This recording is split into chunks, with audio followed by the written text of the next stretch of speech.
This podcast is proud to be part of the TalkSport Fan Network. TalkSport. Powered by fans. Danilo's free, and it goes to get wide. First time we've seen them attack them, and there's Francis! Well, that's what I wanted to see Robertson do. Tyler one, he scores! And the City ground goes ballistic! Here's Bob Williams. He's through here! And in the end, Forrest will say it doesn't matter how you play as long as you win it. Yeah! Forest Sale, Premier League!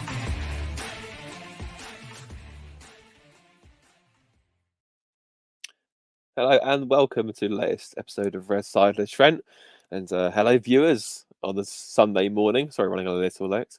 It's kind of I felt a little fine. I'm joined by Adam Wicklow, Reece Lane and Lee Clark as we dissect Nottingham Forest's 4-2 defeat at Aston Villa, which took place yesterday and leaves the Reds 16th in the table thanks to results elsewhere. Yeah, not great, but we'll hop into it straight away. Reece, I'll start with you. So we'll kick off with the team. And there's only one change, really, but it was for Nuno Tavares, who was now out for weeks, apparently. But it was more the issue of the person who replaced him. So obviously, Moussa Niakate came in for him instead of Harry Toffolo, which says quite a lot in its own regard. I mean, on the one hand, I sort of thought that, you know, he's doing that because Niakate is a much faster player, and obviously to try and replicate Tavares' speeds, maybe that's what he was trying to think, go along the lines of. But bold change. What did you think of that?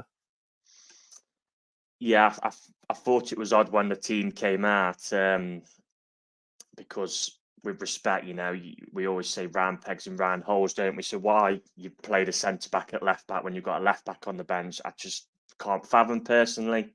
You know, it's kind of easier to say because of what's happened, but Toffolo's got to play for me. I mean that. You get into the point of, you know, like with United last season where they were playing Luke Shaw at centre half when Harry Maguire was sat on the bench. You're kind of thinking, you know, are they done? Does the manager not fancy that player at all? So, and Nuno obviously realised he messed up as well, which does happen because he made the change at half time.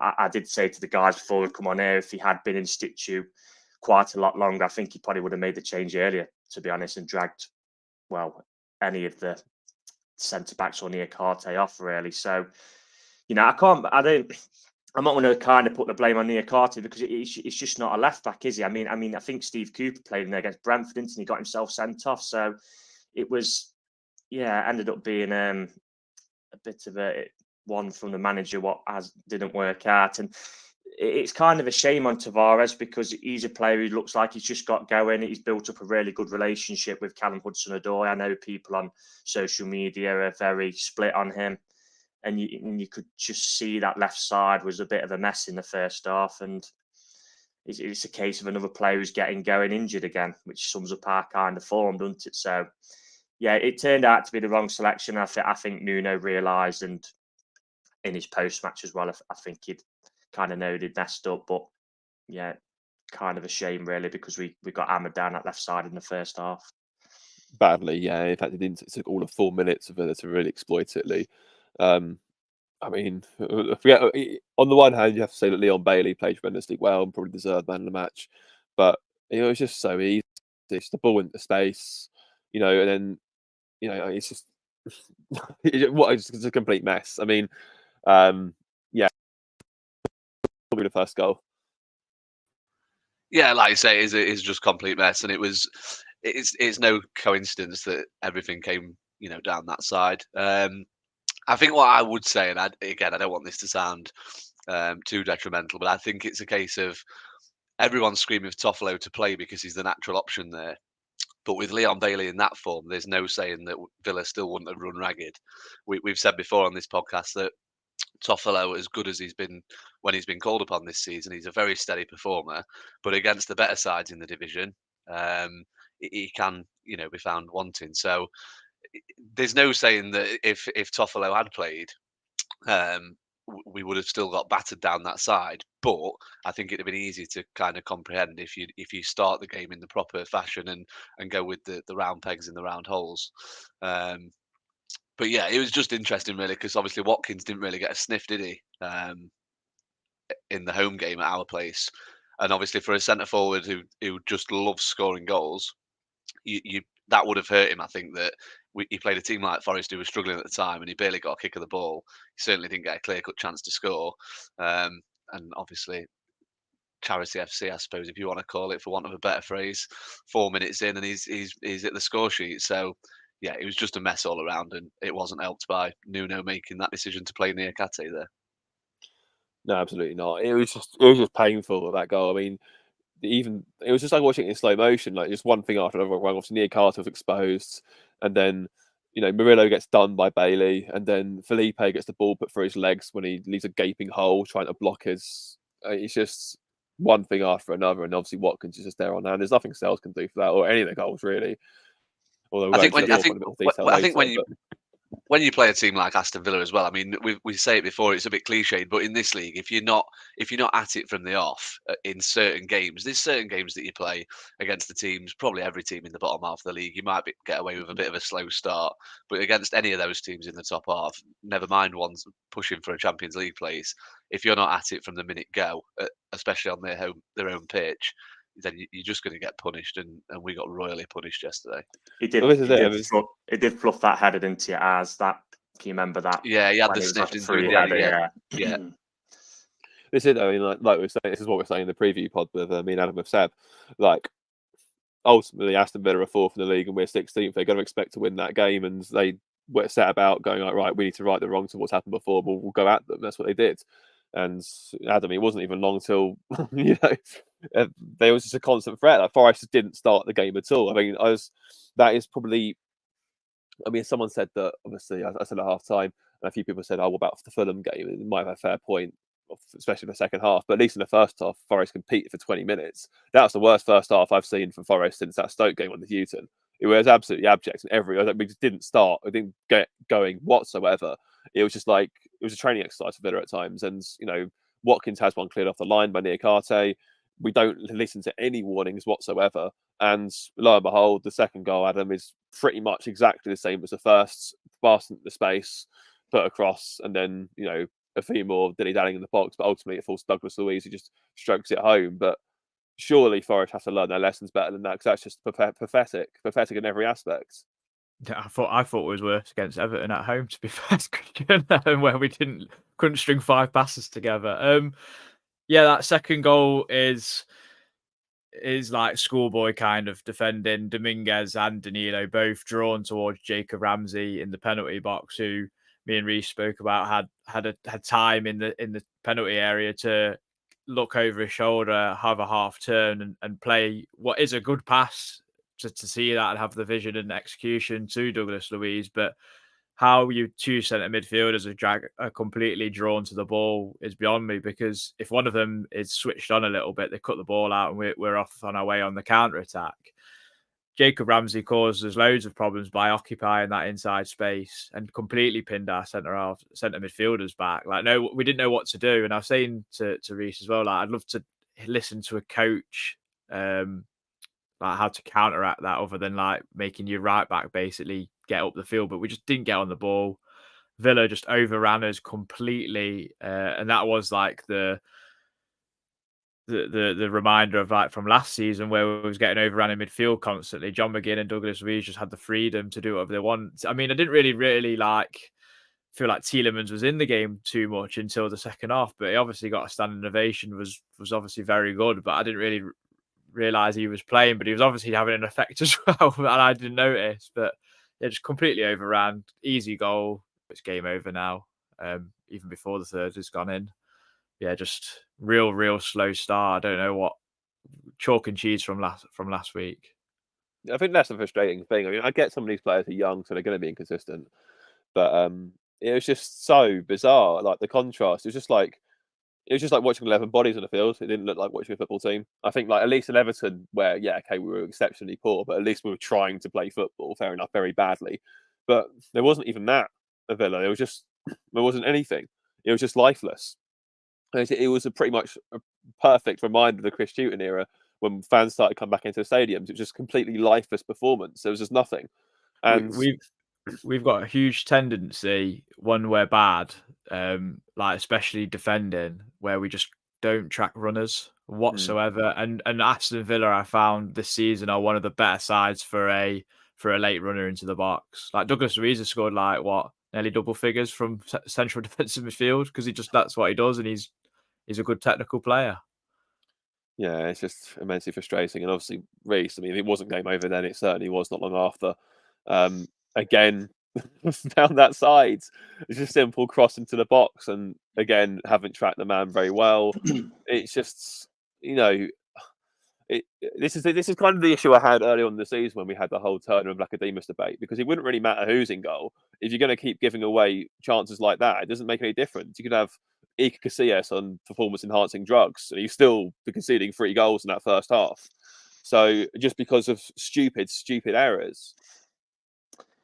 I mean, Villa are a very good side. McGinn and Douglas Luiz are really good central midfielders at this level. And to be fair to them, they smelt a little bit of blood, didn't they? And they took it. It is easy, Christian. I agree. It's a superb ball from McGinn. If we're putting a cross in like that, like Hudson-Odoi for Wood at Brentford, we're saying how good it is. It was perfectly on the money, and it's a free header for Douglas Luiz. He can't miss. He doesn't miss. He's a player in form, like Adam said. I think he's got 8 for the season in the Premier League, although just take penalties, but that's another discussion. But and then you kind of at that stage fearing that this is going to be a thrashing. You're kind of thinking in the back of your mind, what's the biggest score we've been done by since we've been back to the Premier League? I think it is Man City won it 6-0. Quote me if I'm wrong on that. And you're kind of thinking, is it going to get to that level? But I mean, as well, I think there was like a huddle then. I'm not sure you guys haven't seen the full game. So Gibbs White got all the players in a huddle after that because they literally looked like a team of strangers. And I was kind of watching like, how can it be from last week where we've made one change to this week? They're just all looking around at one another like it was a team of strangers. And to be fair, as we're going to come on to, that huddle actually, I think Gibbs White saying like, what the hell was going on? That actually kickstarted us into life a little bit. Well, I mean, it can get much worse. Yeah. But thankfully, yeah, they did. I mean, despite offering absolutely nothing all half, I mean, we amazingly scored from a corner, which grateful in. Only the 3rd goal this season we scored from a set piece. Obviously, Big T heads it across goal, and Niakate is on hand to sort of tap home. But I mean, that's surely a positive. And maybe we shouldn't hang Simon Rusk from Trent Bridge just yet, despite what people were saying with some of our defending in recent weeks. But yeah. Yeah, you've stolen my thunder. I was just thinking while we were talking then. I mean, I was just thinking of some of the comments that I've seen, and after the Newcastle game, when we conceded set piece again, it's, Simon Rusk needs sacking and this, that, and the other. I suppose based on Forest fans and their nature to flip-flop, I suppose we should give him a knighthood now because we've scored from a set piece. So, yeah, a positive for certain. In a game where they were few and far between, certainly a first half where it was the only positive. So yeah, it was nice to score from a set piece. And I mean, it's cliched, but that's how easy it is. It sounds like the sort of thing you say on a Sunday morning, doesn't it? When you score a goal and it looks dead simple, but that's how easy it is to, I was watching Match of the Day and Everton have scored like 15 from set pieces, and look where they are in the league. They're lower than us. So it is a simple thing. If you're working on it in training, it should be a simple thing to do more often than we are. So yeah, absolutely a massive positive. And I guess to a certain extent, I'm pleased it was Niakate that scored, because as much as he had an absolutely tragic first half, it is this notion with some Forest fans that one bad performance against a really good side playing out of position, you're not good enough. Football doesn't work like that. I mean, it's one of those things. He probably doesn't like playing left back. It might be one of those positions where he hates playing, but he thinks, you know what, I'm getting a shirt for the club. I'll give it my best shot, and it didn't work out for him yesterday. So it was nice to see him score. No, definitely. Can I just add? Sorry, that was his 300th Premier League goal. That was, according to Match of the Day, Niakate's. Yeah. And a question for you all is: can you remember a Forest player scoring with their chest before? Would it be maybe the first one I can think of? But I do have a feeling Rafik Jabor kicked it onto his kind of chest when he scored his what, against goal. Yeovil? Yeah, but I couldn't really remember one. No, So I can't think of it. maybe No, anybody in the comments, if you can remember one, someone a Forest player scoring with their chest. Maybe a bit of a quiz question for you. Oh, definitely. Well, they all count. Thankfully, that one did. And yeah, I mean, Adam, 3 subs at half time. Obviously, Toffolo, Origi, and Omabamidele came on for Felipe, Murillo, and Taiwo. Obviously, Toffolo going to left back, Andio and Niakate going centre back. And obviously, Origi going to the right wing, which he seems to have done quite a few bit recently. We'll cover that later, how he sort of goes to the right wing and Alanga goes up front. But I mean, he worked instantly. I mean, absolutely outstanding ball from Origi into Gibbs White, and who's the calmest man in the stadium, and suddenly Forest are back in the game. Yeah, I kind of said to myself, like, if we can get a early second half goal, then it's game on. I think we kind of got a bit further up the pitch, 5-10 yards up further. We got stuck in straight away, and I think that's something that Divock Origi offers that Taiwo maybe can't, which is that bit of technical ability and an eye for a pass, because it is a great reverse ball, and Gibbs White's in, and you're kind of thinking at one point that he's going to put the ball in the net and the flag's going to go up, but no, his runs timed to absolute perfection, and it's a great instinctive finish just to lift it over Emi Martinez. And yeah, it's game on, and something that you'd like to see from Gibbs White a lot more, but it's not always easy for him to get into those sort of positions, it seems. But yeah, it was great, and I proper had my tail up. I'm thinking, like, we've got an absolute chance here, because obviously Aston Villa made a key change in taking Pau Torres off, who I thought was excellent in the first half for Aston Villa. It completely stopped and nullified every attack we had, I think. So we smelt a bit of blood, I was hoping, but obviously what happened, and I won't steal anyone's thunder, but it was to be. Not just a bit of a consolation, but nice to score another 2 goals, I guess. Again, if anyone wants to put a positive spin on that loss, we've scored more than Arsenal and Man City combined at Villa Park this season.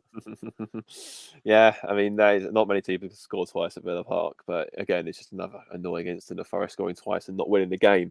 And Reece, it very nearly was 3-3. I mean, straight after, and again, another fantastic ball from Origi. I mean, we go back to the goal. Sorry, was it Matty Cash keeping Gibbs White on side, which is quite nice of him. Cheers for that, Matty. Yeah, but yeah, again, another great ball from Origi. Alanga just has so much more time than I think he realizes.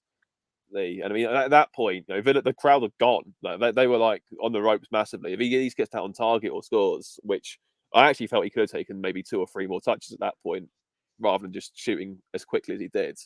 But what did you make of that? Because for me, he has to at least hit the target from that position where he's played in like that, because he's ahead of the back line. Is that to me or Lee? Because you said sorry, to you, Reece. Sorry. Okay, Lee was primed and ready. Yeah, it was kind of a bit of like the boxing analogy, wasn't it, where you kind of get in battered and all of a sudden, you get a punch from the gods and the other guy's back on the ropes again. And yeah, there was a little bit on the ropes because they kind of sat off a bit after that, second. And I'm not going to swear, but it was like, yeah, the swear word for poo, let's say. And then obviously we clip ball over attack and Alanga's in, and that's the frustration with Alanga, and that's where he needs to kind of his rawness, obviously with his youth, where he needs to show some composure and control the ball and take that through on goal, because they were at kind of 6s and 7s then, and we missed that chance, and then all of a sudden they was like, right, we've got away with one there. Let's get back on the horse. And to be fair, Tillman should have scored for them, hit the post. He should have really scored there. And then, as we'll come on to, they did win it. But I mean, that just shows you the Premier League, doesn't it? Even the sides who are up the higher ends of the table, they can be completely cruising the game, and then all of a sudden you get a goal back and then another back, and the swing of momentum puts any team under pressure. We saw that on the opening day with Arsenal, pretty much controlled the game.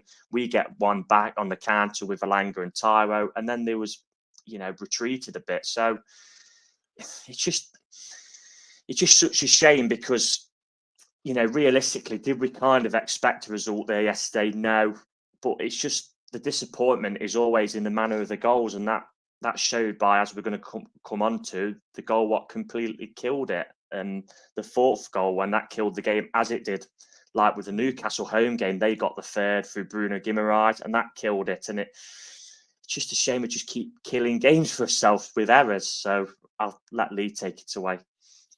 Yeah, it's wicked. But Langer's got 5 goals this season. I mean, he could have had a brace last week. The volley, I mean, fair enough, he takes that very well, but it's more the one-on-one he really should have done better with. I mean, Lee, that ball's probably sat in your back garden. I'm surprised it probably made its way up to Upper Trent, that one-on-one miss last week. Dear me. But it's just like, the guy's got 5 Premier League goals this season. I think a bit more composure, even like you said, Reece, he could easily be on double figures. Like he just has so much more time than you realise is there. He could even run towards it. He could even, if he doesn't shoot then, he could even lure Martinez out and just square it over. I think there was someone coming in the other side. Yeah, what I kind of noticed with Alanga as well is when he gets like one good chance, he seems to the first time fluff it, and then the second time he kind of learns from that mistake. I mean, you look at the Newcastle one where he should have squared it. He squared it the second time. He squared it to Wood. There is another example. Newcastle at home as well. He had the chance where he was 1-on-1, hit it straight to the keeper, gets another 1-on-1 second time round, puts it in the net. But he is a young lad, and you're going to get that from him. But he'll probably look back at that chance and be kicking himself, really. Massively, yeah. And like you said, obviously Villa. Then I thought, to be fair, we don't really like praising the opposition too much, but I thought they controlled the game very well after that. That was sort of at that point, like you said, it was like when they just sort of went no more, and they sort of sing out the game so well. They just slowed the tempo right down, and then like you said, Williams gets caught out, and we're very fortunate Tielemans hits the post, and then Lee. I mean, but again, the fourth goal that kills the game is just completely of our own making. I mean, what is Dominguez doing with that pass to Amabadele, who's got no choice but to just very quickly just get it out? He can't. There's no time to sort of take a touch or turn or anything like that. It's an underhit, awful ball, and of course it's rushed straight upon. He's the one that gets the blame for it. Although I did find it very odd to think that Paul Taylor blame Sells for that goal, which I think that's just absolutely ridiculous. I mean, he's a bit done by the ricochet, but it's not really his fault. But talk me through the fourth goal and your thoughts on it. Yeah, I mean, you've hit the nail on there. I mean, I don't think Dominguez, from the bits that I saw, I don't think Dominguez was particularly good yesterday. I think starting to learn with Dominguez, he kind of has, again, he's probably still in the phase of, because he was in the team and then he's gone out of the team, he's kind of still, you can still cut him a little bit of slack in terms of he's still getting up to this level of football, coming across different sides that play different sort of styles of football. So we might have to accept that for a little bit. But yeah, like you say, it was just a stupid pass in the first place. And then I didn't know that Paul Taylor had blamed Sells, to be honest with you. Wow. A lot of wrong things happen before it gets to the goalkeeper. But I go back to what I've said before, and it's not just Paul Taylor. Lots of Forest fans, if a keeper's remotely involved, then it's got to be his fault. I mean, I know that has been the case a lot this season, but it certainly wasn't for me in this instance. Like you say, I think he doesn't do a lot wrong, other than essentially grasping the ball. But to be fair, he's put under a lot of pressure from the Villa player.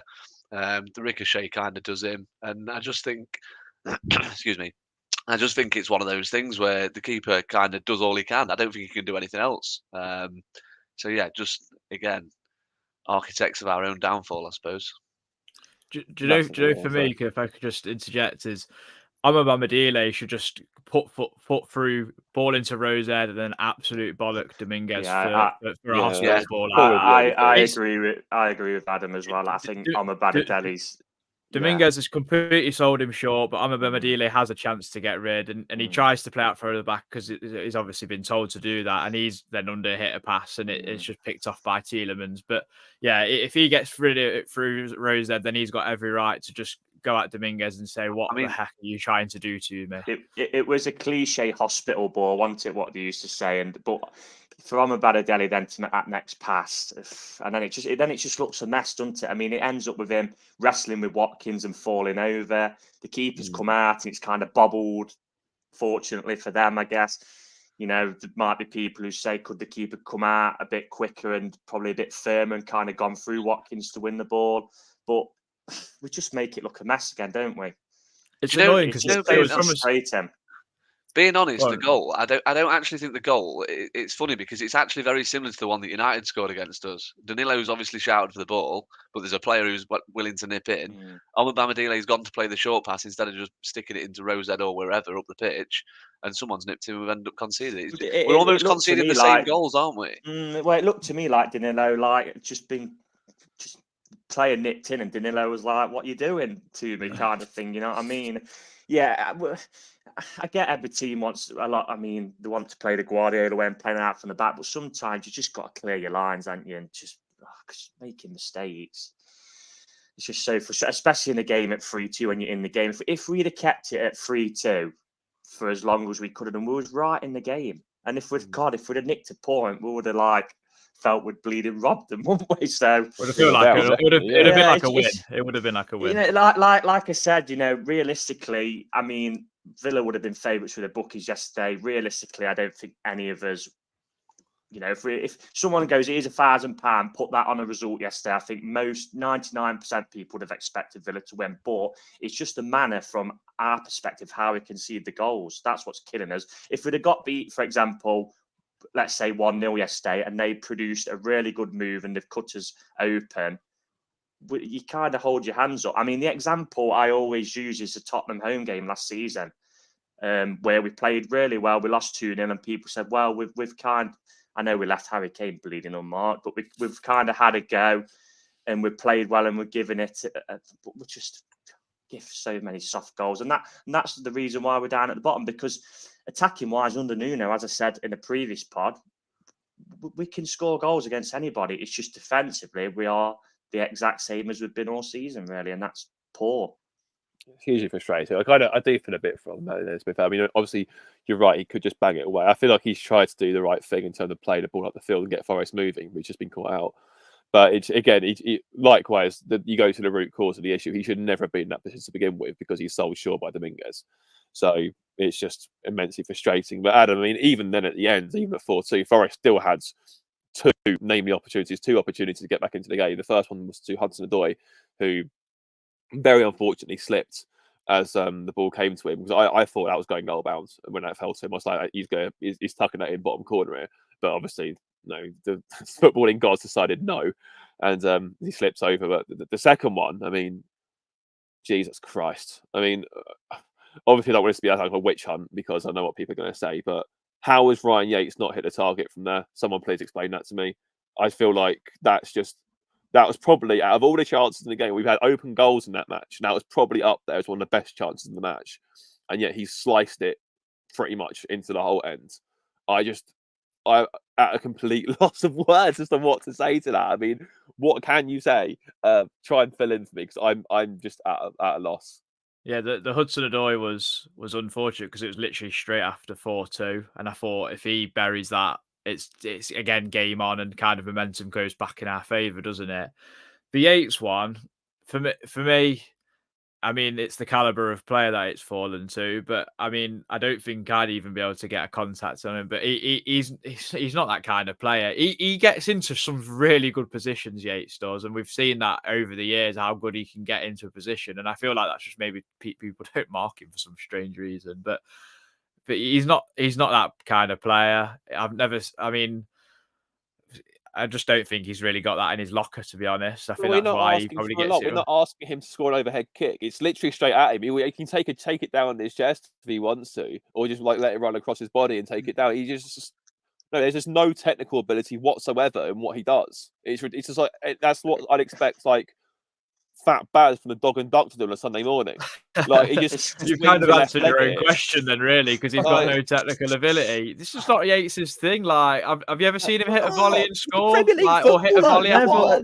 He's a Premier League footballer. He should be doing better with that. To be fair, like you said, Adam, he gets himself into some really good positions, and in the Championship, the season we got up, he got himself into some good positions and actually made the right contact. You look at the header at Sheffield United, and there'll be others as well, because I think he got 9 goals in that season. But the only defence I kind of give him on that is that he's stretching a bit.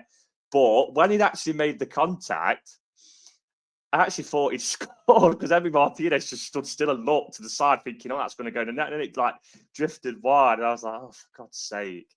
But Yeah, It's just painful. I think you kind of answered your own Painful. question, Christian. He's unfortunately not got that technical ability. People know what my opinion on him with me. He's like Marmite with me. Like one week I think he's brilliant. The other week I think he's absolutely terrible.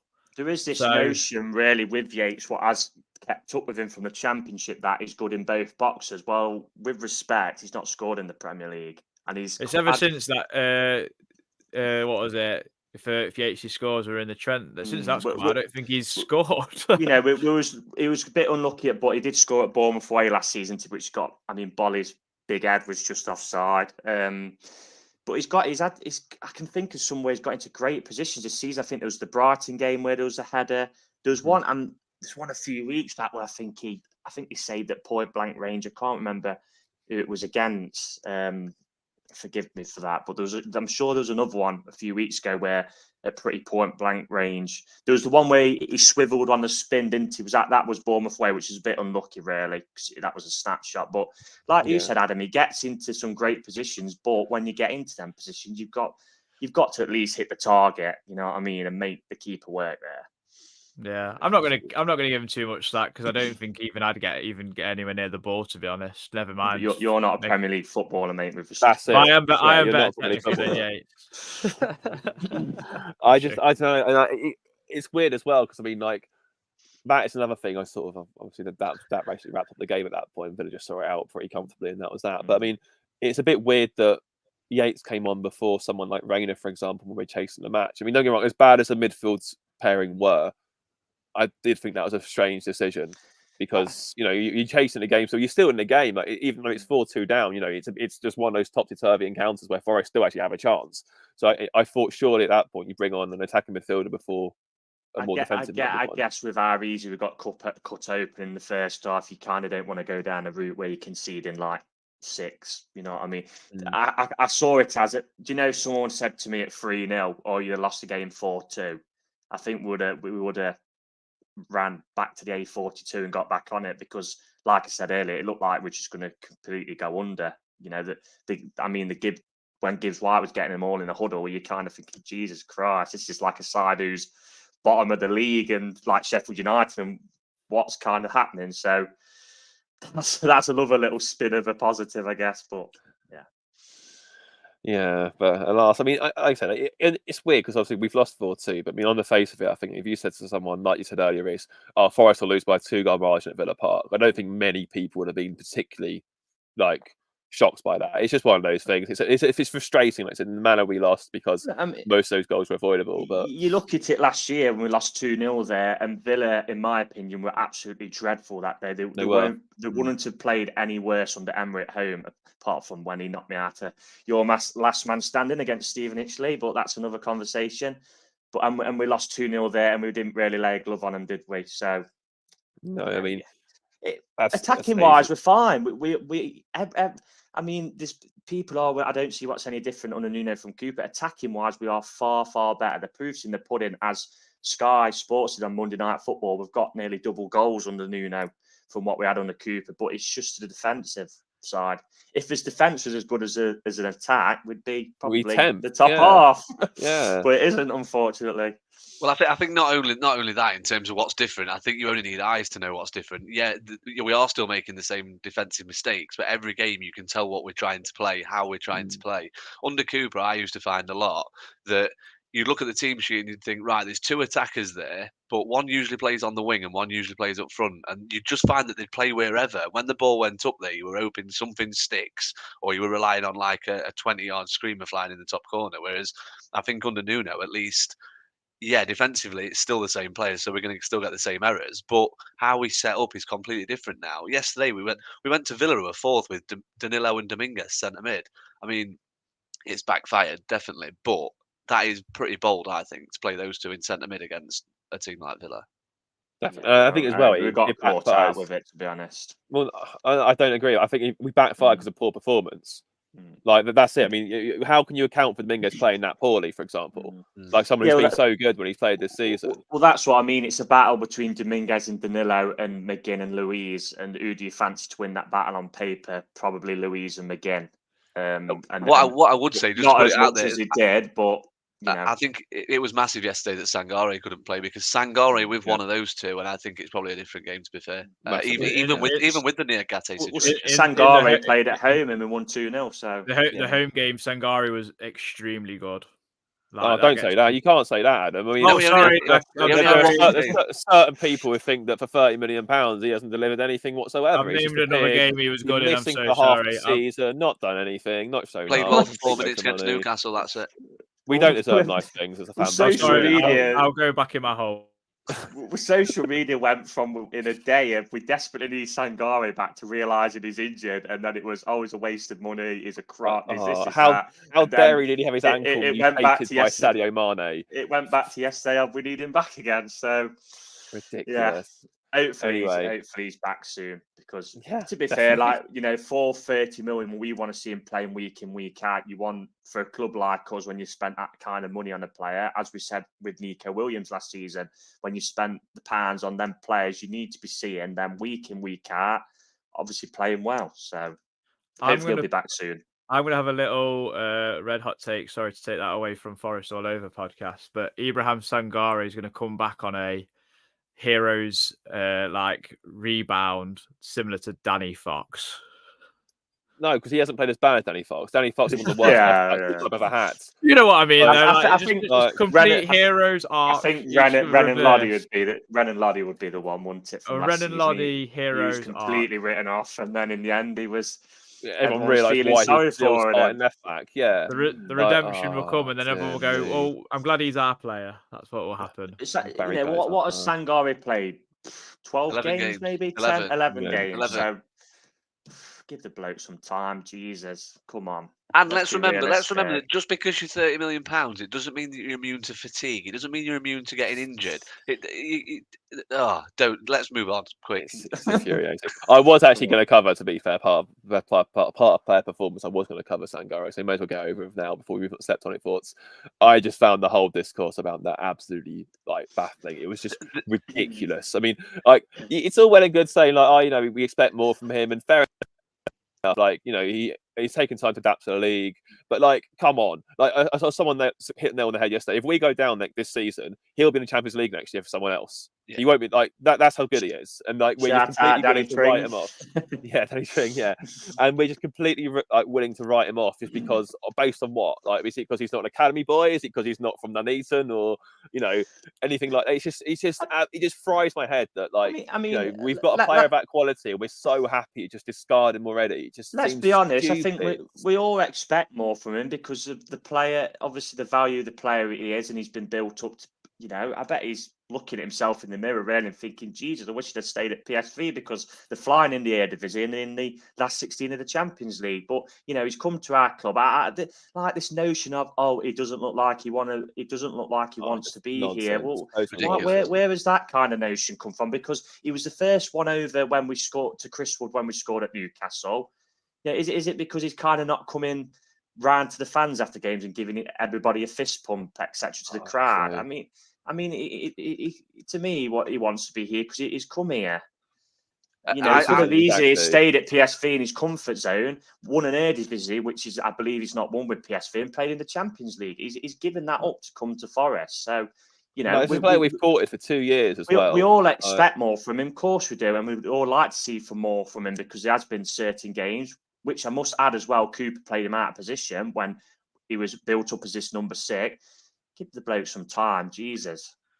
Yeah, I'll just add as well. I think Christian and Reece both said everything that I'm thinking. But the only other thing that I'm going to put on record is that if he didn't play in the same position as Ryan Yates, who's from Nottingham, who's born and bred, bleeds red and white, there wouldn't be such a quick element to constantly pounce on everything he does.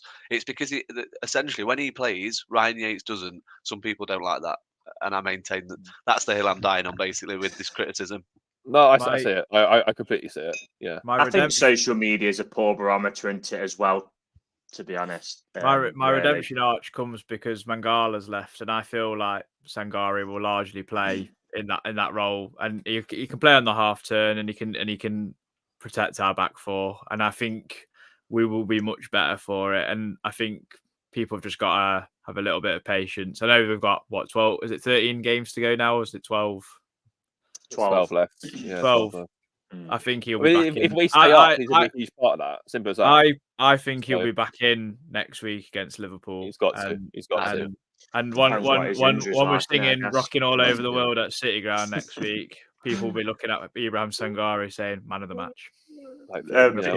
Hopefully, he's walking around the whole ground and giving fist pumps to everybody, and then it might. That's it, yeah. He'll end He wants up to be being here. injured for it and not playing. Probably, yeah. No, I was like, you have to race unless he's holding a forest scarf in the middle of centre circle, singing "While I Can Tire" before kickoff. That's it. He's not showing passion. Oh, I hate our fans sometimes. I really do. Every player's like, personally different in the characteristics, aren't they? I mean, I always go back to like Lewis Grab and people, when he's he not doesn't captain look like material. a captain because Like, because he obviously he's not shouting and screaming at people. it's not the 1980s just- anymore. Like, No, the notions are a bit silly sometimes. They really kind of are. But I just hope, like I says, the synopsis of it is, I do want to see more from Sangare. I want him to be playing week in, week out for him, but I have got this element of patience. It's his first ever season in the Premier League. He's come to a brand new country in a brand new league. And he's also, as well, he's come from a side who are going to be beating fodder like Go Ahead Eagles and Vitesse every week and attacking to a side where a lot of the time you're going to be defensive because we're a counter-attacking side. It was the same with Remo Freuler last season. He come from Atalanta, an attacking side. He comes to a defensive side, has to do defensive work, and he looks a bit out of sorts. Well, he don't look out of sorts back in Italy because Bologna are now fourth in the league, and he was steaming in to get on the end of the goal the other night. I seen. I think doesn't do anything now. Doesn't do anything. Fraudler. There Move on. Move on. Before we do, I will say that I do think that had we had Freuler in his current system with Nuno, I think he'd be a lot better than what we had last season. Yeah, that ship sailed, unfortunately. And I think ultimately, I think it'd be the same with Sangare for what it's worth. I think that when he comes, I mean, we've only got a small sample size, but against Newcastle, Sangare was incredible. He basically won that midfield battle on his own. Well, there was the article this week, wasn't it, from John Percy, where Nuno said he's got high hopes for him. So, he clearly sees him as a major part of his plan. So hopefully, the injury's not bad, and he can. And I think the hope as well that he's kind of fully fit and he can get in and get up to speed, and we can get going and stay up. Definitely, that's the plan. Anyway, we'll now move on to some Slept On It thoughts. A little bit later than usual, but here we go. Red side of the Trent. Slept On It thoughts.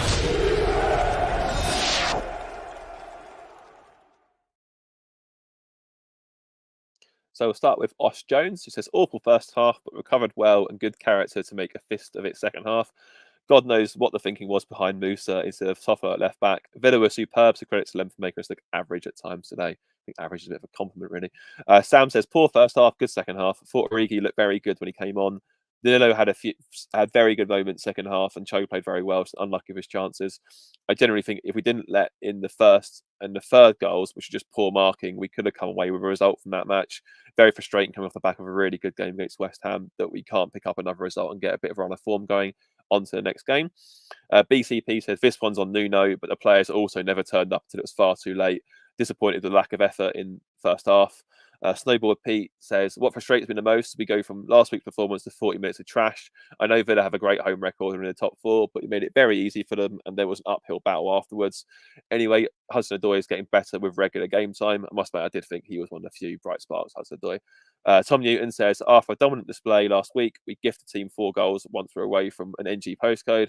Cannot understand changing the formation to play near Carse at left back with Toff on the bench. They targeted that area all first half, and we lost our way. Villa went up a gear when they needed to. Premier Elliott said, it's a team on bad form, and riddled with injuries, and call Charity FC, where we'll come to your ground, give you way too much respect, give you soft goals and some lovely points on the boards. Other than that, only Hudson-Odoi and Neko played well. I was in top one, said, what a difference a week makes. Alex says that first half was on the worst under Nuno, didn't seem to have a clue what we were doing, scored from a set piece, which is nice, and a great goal from Morgan, but ultimately shot ourselves in the foot for the 117th time this season and killed the game ourselves. Peter J. Chapman says it should have done better against a top 4 team, so it's a vast improvement from the end of Cooper's reign. We look better going forward. Centre midfield looked empty though. We're as good as any team in the bottom 10, so I think we'll be okay. Gareth D said, strange decision to play Nick Carter at left back. I mean, can you sense a bit of a recurring theme here from the Forest fans? You can't give a team of Villa's quality a 3-goal advantage to expect anything from the game. It was always going to be a tough ask to get anything from yesterday, regardless. The 4th goal from Ormamelele's mistake killed us in the end. Ian Allsop says, losing I can take. It's a manner of it I can't. Does a team really have to try hard to score past us? No. We gift goals at an alarming rate. The saying goes, strikers win games, defenders win titles. Scoring we do pretty well, but our defence is badly letting us down. Echoing what you said, Reese. Reese Coy says, just about pulled it around to regain some dignity from what was looking like a possible drumming. Bold calls from Santo at half-time have to be applauded. Shows that he won't accept a poor performance no matter the player. Weirdly, it felt like we missed Tavares, which is a very, very point. It looked a bit destabilised at left back, didn't we? Keith Lusty in function says, Villa like the Death Star had one obvious weakness that Forest didn't exploit because of Nuno's choices. He was totally outfoxed by Emery in the first half. The changes in the fight in the second were positive, but too late.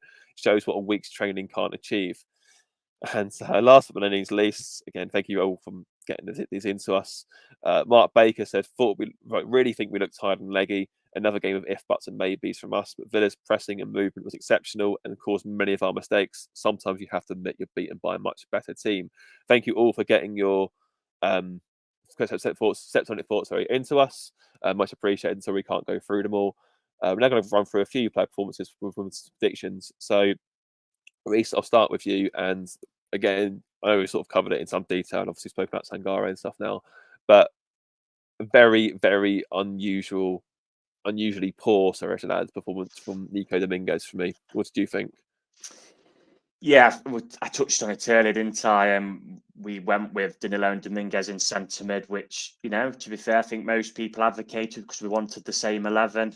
Having Tavares out kind of affected the balance of the team because he's built up that relationships with Callum Hudson-Odoi, and that kind of went all over the whole team, I think. And I mean, Dominguez just had a day yesterday where he just wasn't at the races wanted. I mean, him and Danilo, the second goal, you look at the second goal, him and Danilo, like Adam said earlier, are just marking thin air, and Douglas Luiz, comes onto it and sweeps it into the corner. It was just, I think there was one early doors where Douglas Luiz just barged him off the ball and put him on his backside, and then you're kind of thinking, right, this is going to be a physical battle, and it looks like they're going to kind of win it because McGinn gets himself stuck in as well, doesn't he? So, yeah, an off day yesterday.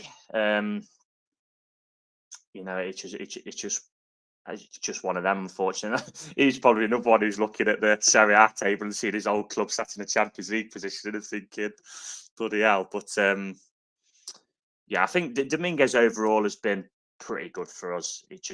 I think too many people, including him, had a real off day yesterday. As the hospital ball for the 4th, it just was a bit of a disaster, wasn't it, yesterday, really, for him. Yeah, massively. Lee, I'm going to give you Divock Origi, who I suppose many of us thought was done at Forest. I thought we were all expecting him to go to the MLS, expecting to cut his loan, obviously. Dictating the play, Adam, told you. Yeah, obviously, probably because obviously Chris got injured. That's probably why we've kept him. But I have to say, fair play to him. He's done pretty well in the limited appearances he had. He scored against Bristol City, albeit fortuitously. And but yesterday, I thought obviously played a big part in the second goal last week against West Ham. But I thought he played pretty well. What do you think? Yeah, I'll be honest up front. I'm glad you've picked Origi for me because the bits that I did see, well, I've seen the majority of the second half, and he played the whole of the second half. So happy days. Yeah, he was really good. I've said it before with other players that I think when someone's out of the team, all you ask when they come back into the team is that they show that they want a shirt, basically. And I think that was certainly Origi's best performance in a Forest shirt, I think. He just seemed to link up really well with everyone else in the final third. His ball through for Gibbs White's goal was excellent. And yeah, that's what we kind of hoped we'd signed when we first saw we got him. I think Origi, throughout his career, has always been a striker that he's probably not going to, for want of a better similarity, a bit like Matt Derbyshire was for us. It does bright things and positive things, but it's usually not always involving scoring 20 goals. So, yeah, it was really positive. And I think with Chris Wood out injured, it's something that he needs to kind of... There is a role for him in the team now, I think. Certainly in the squad. Sorry, obviously with the settled four, I can think of Elanga, Hudson-Odoi, Gibbs-White, and Taiwo is kind of. It's going to take a lot to break that, I think. But let's face it, Origi's not averse to being the kind of super sub, is he? That's what he's kind of done. It's certainly what he did all the time at Liverpool. So, yeah, I think there's certainly a role for him. And yeah, yesterday was extremely positive for Origi. I think, did he clip it over for Elanga as well? The Yeah, I chance think he for did. Elanga over He He Origi. did, yeah. Yeah, he did. He So he played should have two had two best, assists, yeah. really. Yeah. Well, he probably scored one of the most famous goals in Liverpool's history, didn't he? Really, Yeah. As a sub, the corner one against Barcelona. I'm not He saying scored it, anymore. yeah. I hate it, but we'll move Did he score on. in the Champions League final as well, Origi? Which I Yeah, find he Yeah, did that. yeah. Oh, that dreadful final. Oh, yeah. Move on. Adam, I'm going to give you Niakate because I felt that he had a very mixed game. And obviously, most of it wasn't really his fault. I felt that when he actually was put the centre back, he looked pretty solid. Also, cleared off the line, scores, but was also routinely targeted in the first half by a very ruthless Aston Villa side. So a very mixed day for him. But what did you think? Yeah, like you could probably call him Jekyll and Hyde a little bit in a sense. Why is it when we've got an obvious weakness, teams kind of target it, but when other teams have got this, that like we don't do anything. Like we might target it once and then just retreat. I don't. It's very strange. It's a very Forest thing, but. To be fair to Niakate, I thought he redeemed himself in the second half. I thought he played pretty well at centre half alongside Andy Owen until the mistake. So I think fair play to him. I think he'll be the first to admit that when he's having an off day, he'll put his hand up and kind of admit that. I was surprised that he maybe didn't like try and maybe switch with Murillo when he was having such a bad day because you could just he doesn't want to be out wide there against Leon Bailey, who's arguably one of the best right wingers in the league this season. He's on absolute red hot form is Leon Bailey. So I think anyone would struggle against him this season, especially at Villa Park where he's absolutely flying. But no, fair play to Niakate. At least he kept going. He didn't even celebrate the goal, so it obviously meant that he must have been fuming because. Why would you, especially when it's a consolation at the time? So I think fair play to him. You know what you're going to get out of him most of the time. He is a leader in this team, even if he doesn't wear the armband. So no, yeah, I thought a bit Jekyll and Hyde from him personally, but he'll draw a line through it, I think, and we'll move on to the next one where we've got two games to go into. Really, it's a bit of a championship kind of fixture list this week. Thankfully, like the next one's on Wednesday, isn't it? So exciting. Yeah, and we'll look at that now, actually. So, obviously, Man United's in the FA Cup, 5th rounds. That's it. 2 games from Wembley, am I right in saying? I believe. Because the thing is very stupidly held for the semi finals. But still, all the same, it's a good chance to go there. So, we'll start with that. Reece, obviously, United had a very poor result the weekends, which is rather amusing. But what do you think of our chances this season? Obviously, we had a lot of joy playing them with Nuno early this season, as you showed in the home game. The only real weakness was the goalkeeper. But how are you sort of seeing us going? I mean, United are just. I watched them last weekend, obviously against Luton, because it was a kind of a big game for us with Luton battling down at the bottom, and the 2-0 up. What was it, after 5 minutes maybe? And you're thinking, a proper quality side now control this game, and they probably win 3 or 4-0. And what do? They let Luton back into it, and then it becomes a game. And then they've had the unlucky news for them this week that Rasmus Højlund is now injured. I mean, he's just started getting going. And then yesterday, what did they do? They provide a stinker of performance at home and lose to Fulham. So absolutely delighted from our sense, because that's exactly what I wanted to see. And I think we'll beat them. And I think we'll beat them by the same scoreline of what we did in the league. But, being with a neutral head, it depends what United want to turn up. If they want to turn up and play with the players they've got, with the ability of players they've got, then they'll look to beat us. But if they turn up like they did the home game in the league, where like Morgan Gibbs-White famously said in the huddle, look, these guys don't want it, we can turn them over. And like you said, Christian, apart from Matt Turner's mistake, they didn't look like scoring that night. I mean, Rashford made the classic cliche on his pod. He may as well have come and sat with me and you, Adam, in Upper Bridgeford. So yeah, I guess we'll see. But it was great to see their run of form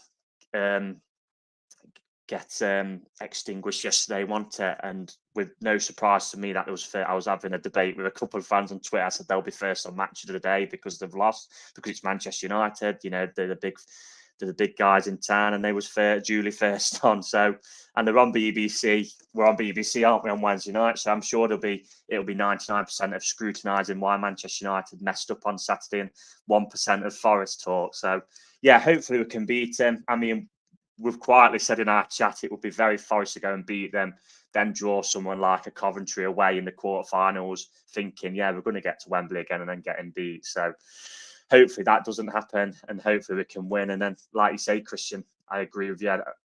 You know, the semi-finals being at Wembley, it takes some romance away from the cup for me personally. But yeah, one game from Wembley would be absolutely brilliant. Yeah, it really would be, especially given all the replays we've had along the way. Lee, I find this that can't be a replay at least. Yeah, thank the Lord. Lee, I find that I think the biggest thing is when United don't have a focal point, they seem a much weaker side. I mean, it's well documented that they conceded a lot of chances anyway. I think only Sheffield United and I think Luton have conceded, or Burnley, sorry, have given up more chances and more shots on goal than United have, which is absolutely absurd to think they're sitting in the European position with like -1 goal difference. But whatever it is, but that is maybe something we could target, because I felt that when we played them at obviously in the home game again, Rashford was up front then, it just didn't seem to be firing. I know obviously Anthony was on the wing that night, and obviously what we know wasn't good at all. But it does seem that maybe it's a structural issue we can maybe try and target. Yeah, definitely. I think it is big for us that Oyland's not available. It's funny actually, because I was for the programme I interview a fan from the opposite club, and the one I've interviewed for the FA Cup game, I asked if the FA Cup was kind of seen as a successful season, and he kind of said no. They've got to finish in the top 4. So I just think it'll be interesting to see it with Højlund injured now. I wonder if he will be tempted to rest other attackers as well.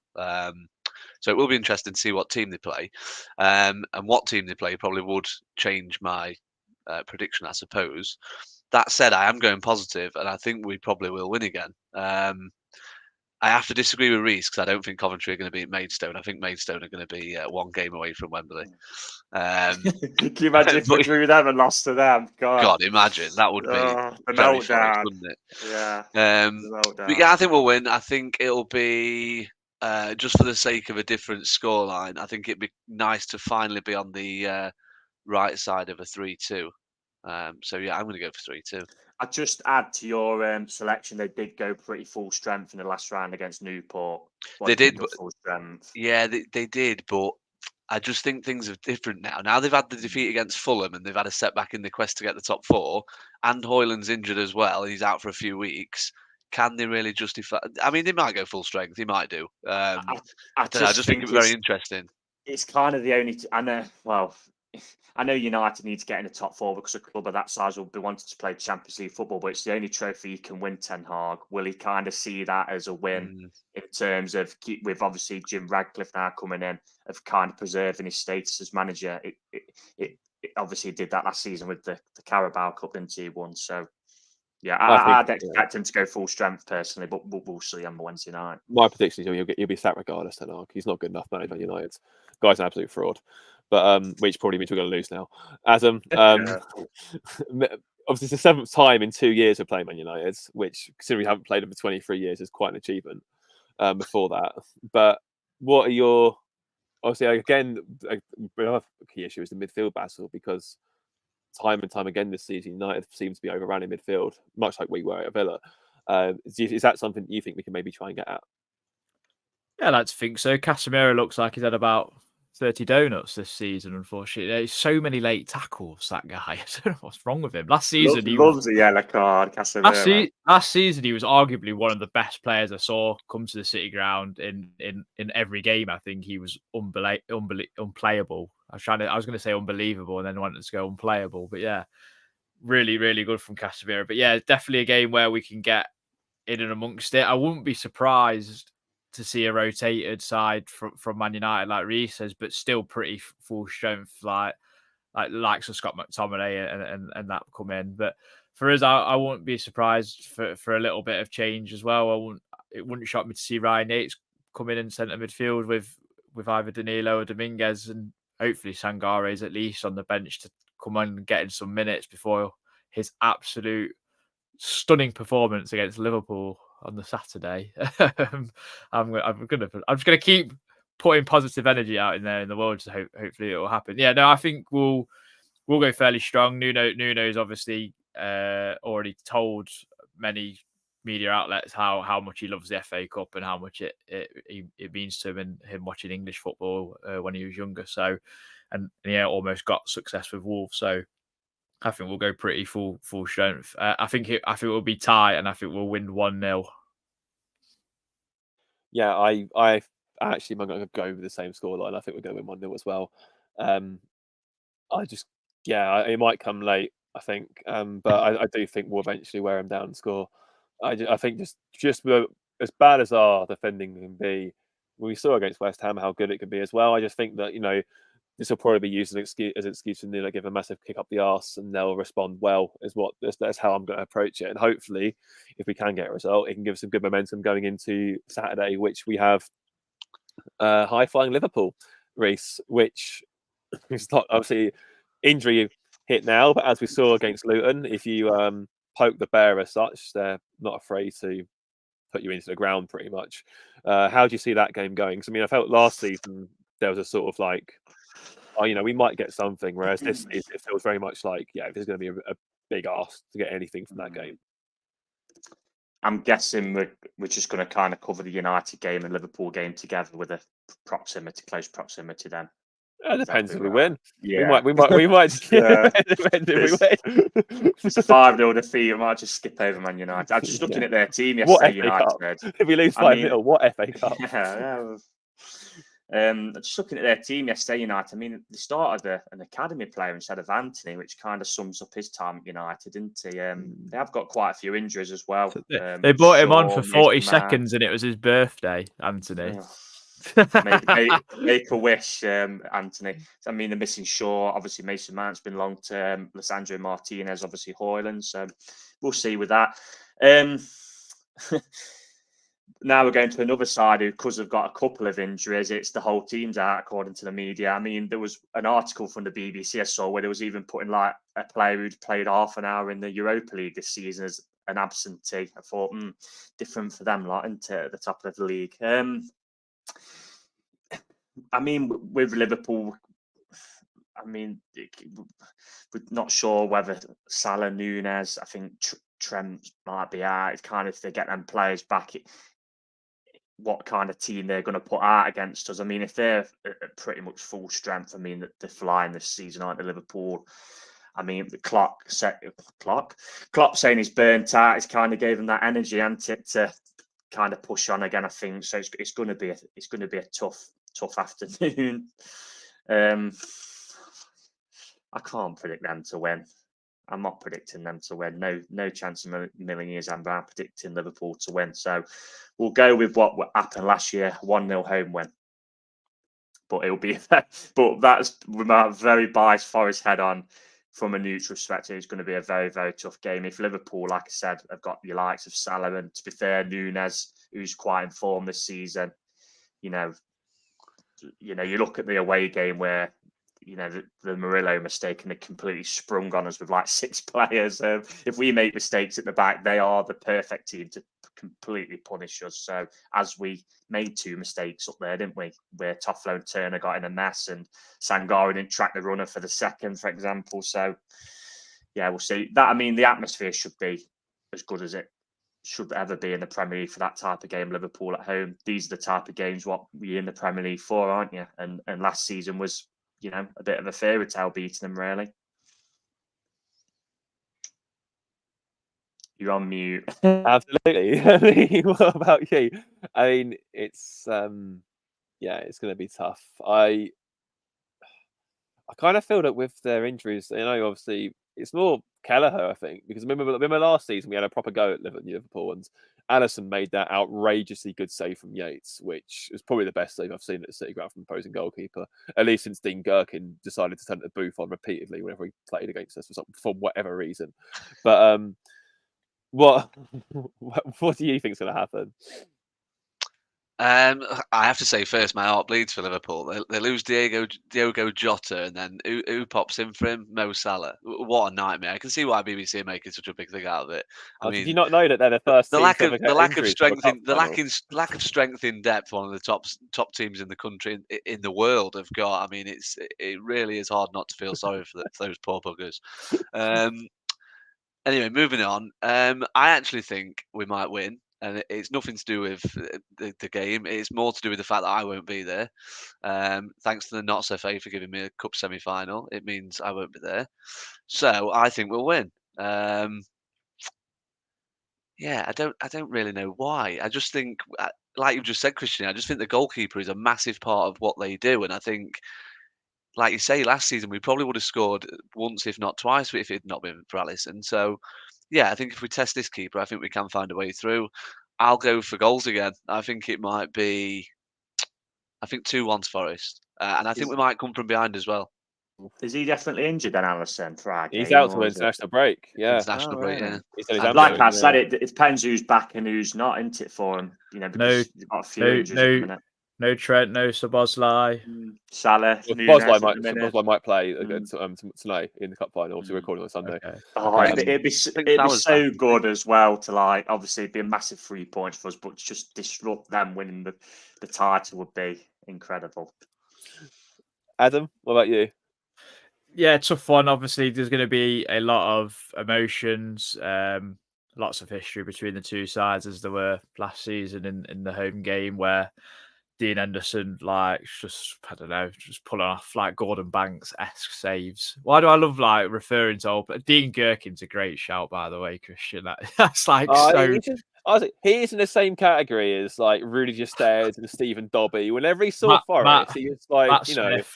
Yeah, Matt Smith. It was like, oh, maybe we my should do KK, maybe we should do an episode of like Forest nemesis. Like, yeah, he'd be in goal. He would Scott, be in goal. I mean, Scott thankfully, Dobby. the Liverpool Forest nemesis, Diego Jota, is injured. out, He always yeah. scores past us as well. Yeah, at least we've got good nemesis in some Yeah. teams, like, not just like Yeah, I remember Matt him Smith who's scoring. sobbing it out in League Two now. He scored that. He scored a brace for Wolves into when Mustafa Carriol scored that Wildy from like 40 on. We're definitely doing Nemesis segment at one point. That will come to a home near you. Absolutely. Yeah, no, lots of emotion. I think it's a third 3 p.m. kickoff in a row, which is nice for the match day going fan. Obviously, not having to muck about with travel and all that crap. So no, I think it sets up nicely to be a really good one. We'll want to get back on. Keep on winning at home as well on the back of West Ham last week. I think it'll be tight, and it will be, can we take our chances when we really want to? And I think from what we've seen of Nuno, we'll push forward, and it's just whether we can cut out them mistakes as we well know. So I think it'll be tight, and I'm going to go for a 1-0 win from like we did last season. Morgan Gibbs-White. Oof. I'd give Controversial penalty given by VAR. That'd be nice if I get one. Against There's no Liverpool. way. Not in Klopp's farewell. Not like we saw that decision that Hossa got against Newcastle. There's no way they are giving anything against them. And what I want to see is Klopp come on to the referee like gurning, absolutely furious. The VAR panel will be. The VAR panel will be Kenny Dalglish and Ian Rush now in the Premier League. Yeah. Graham Souness. Fourth official. Yeah, just wheel them all out. It's like, oh yeah. No, I reckon I don't want to go against the grain because you've all tipped us to win, but I feel like from a realistic perspective, I'm going to go for a Desmond's. I'm going to go for 2-2. I just don't see us. I mean, the fact that at least, Reece, you're not going to hear this. I think they're going to win the league. Personally, Liverpool. I think they're going to see it out. It'll be a Klopp's fairy tale ending, and we'll hear about it endlessly for decades. Media's wet dream. Yeah, but I think it's going to happen. I think what they've done this season without a real defensive midfielder apart from Endo is pretty remarkable. I think, all things considered, it shows what happens. Take Jordan Henderson out your midfield, you're going to win things. Who'd have thought it? Gareth has won everything with them. Yeah, well, yeah. Passenger, mate. He's no different to Jimmy Traore.